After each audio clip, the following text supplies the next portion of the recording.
my gosh, I'm so happy with my lunch today. So, day off ko ngayon and naglinis na ako. And then, I cook lobster na bigay ng ka-office mate ko. And then, we have lobster. I also cooked fried chicken. And also, I made a sauce for the lobster here. It's just a buttered garlic with onion. And also, I have my drinks here. And the dessert, I have avocado. So yeah, I'm so happy with my lunch today. Like, gutom na ako. It's almost like magtuto na. It's 1:30 I think.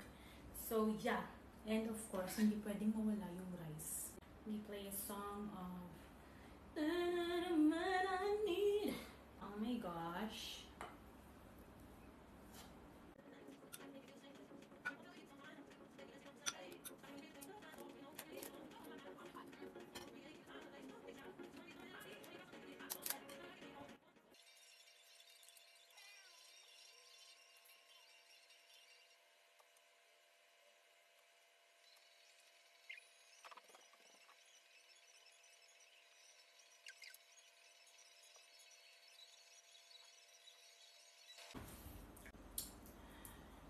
Oh my gosh.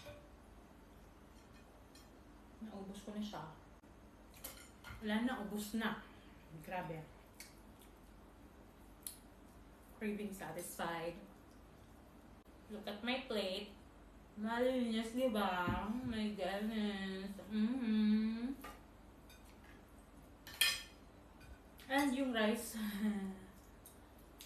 Nangalahating rice ako.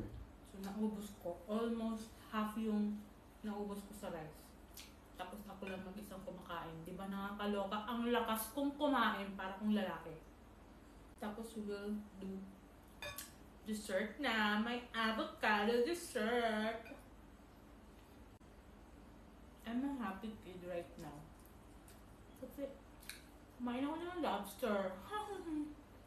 Sobrang busog ko, my goodness. Pero hindi ko na kailangan ng dessert. Later na lang to. Because busog na ako. I'm happy! Oh my God! Busog na naman ako. Thank you, Lord. Amen. Bye! See you to the next vlog.